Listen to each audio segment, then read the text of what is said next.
माल कुछ है सर, जो बार माल लेके जाना है, चलिए लोड हो जाएगा आप लोग का, माल लेके गिरा दीजिए, हम लोग छोड़ देंगे।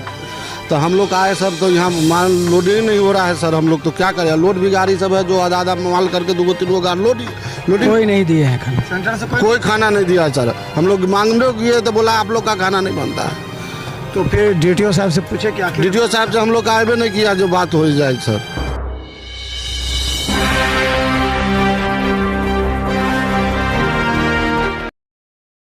नमस्कार, बिहार मिथिला न्यूज में आपका स्वागत है। मैं मनोज। देखिए, बाढ़ ग्रस्त क्षेत्रों में सामान पहुंचाने के लिए निश्चित तौर पर परिवहन की आवश्यकता होती है, जिसमें ट्रक हो या फिर अन्य गाड़ियां होती हैं, और ये प्रशासन पहले से व्यवस्था कर लेती है ताकि वहां पर सामान पहुंचाया जा सके।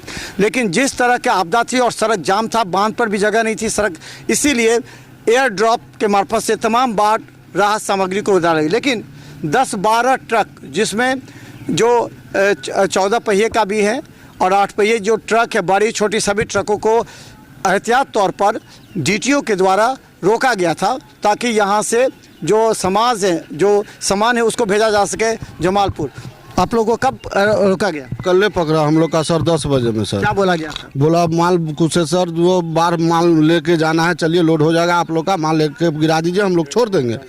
तो हम लोग आए सर, तो यहाँ माल लोडिंग नहीं हो रहा है सर। हम लोग तो क्या करें, लोड भी गाड़ी सब है जो आधा आधा माल करके 2-3 गाड़ी लोडिंग खड़ा है, उनका कोई आदेश नहीं आया जाने के लिए सर। अच्छा, मतलब आधा सामान लोड कर दिया गया है? 2-3 गाड़ी ऐसा है जो लोड है आधा आधा करके माल सर। अच्छा, तो कुछ बोल आदेश नहीं आया है सर कहूँ जाने का लिए। अच्छा जी, तो आप लोगों को क्यों रखा गया था? कहाँ जाने के लिए? हम लोग को बोला गया जो चलिए 12 पर आया हुआ है उस सब माल ले जाना है सर। तो हम लोग चल आए सर। हम लोग का आए कल 500 रुपया दिया, आज हम लोग खोज रहे कि नहीं पदाधिकारी को तो मिलना नहीं रहे सर। तो बिल भी नहीं? क्या दिक्कत हो रहा है? वही खुराकी की दिक्कत हो रहा है, कुछ ने बता नहीं रहा है और भूखे हुए। खाने ना क्या आप? कुछ नहीं, खाना भी नहीं मिला? नहीं मिला। वहाँ से खाना नहीं मिला? सेंटर से नहीं मिला है, कोई नहीं दिए हैं खाना। सेंटर से कोई खाना नहीं दिया सर। हम लोग मांगने किए तो बोला आप लोग का खाना नहीं बनता है। तो फिर डीटीओ साहब से पूछे क्या? डीटीओ साहब से हम लोग आए नहीं किया जो बात हो जाए सर। किसी से हम जाते पूछने तो जो छोड़ा जाए सर, हम लोग का गाड़ी का काम नहीं है तो छोड़ा जाए, तो कोई बोलता हमको जवाब दे ही नहीं। तो कहाँ से आए? हम लोग हाईवे पर से पकड़ के लाए, शोभन से सर। शोभन से? जी। अच्छा, तो मतलब क्या बोला, 2 दिन 3 दिन कुछ बोला गया या नहीं? कुछ नहीं बोला गया सर। बोला 2-3 घंटे छोड़ देंगे। बोला माल लेकर चलिए लोड हो जाएगा गाड़ी, हम छोड़ देंगे, माल पहुंचा दीजिएगा चल जाइएगा। तो यहाँ कितने लोग हैं आप लोग? हम लोग 12-24 आदमी 25 आदमी है सर। 24-25 जी। एक दिन 500 रुपया मिला, उसके बाद नहीं मिला? आज तक नहीं मिला? जी नहीं। तो देखिए, बाढ़ राहत सामग्री को बाढ़ ग्रस्त क्षेत्रों में भेजने के लिए ट्रक की व्यवस्था की जाती है, लेकिन अब वहाँ सवाल ये हो गया कि तुरंत सामान भेजना है और सवाल है कि वहाँ पूरा रास्ता जाम पड़ा हुआ है, उस रास्ते तक ट्रक का पहुँचना मुश्किल है।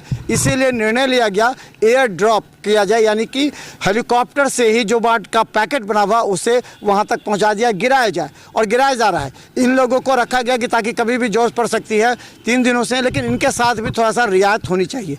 मानवता के नाम पर भी भूखे हैं, ये ड्राइवर हैं, खलासी हैं, आखिर ये लोग खाएंगे क्या? ये भी एक तो प्रीत है, इन लोगों के लिए भी खाने की व्यवस्था होनी चाहिए। चलिए हम इस संबंध में अधिकारियों से भी बात करेंगे ताकि इन लोगों की समस्या का समाधान हो जाए। देखते रहिए बिहार मिथिला न्यूज़। यूट्यूब में सब्सक्राइब कीजिए, क्योंकि हर गंभीर मुद्दे पर हम आपके साथ खड़े रहते हैं।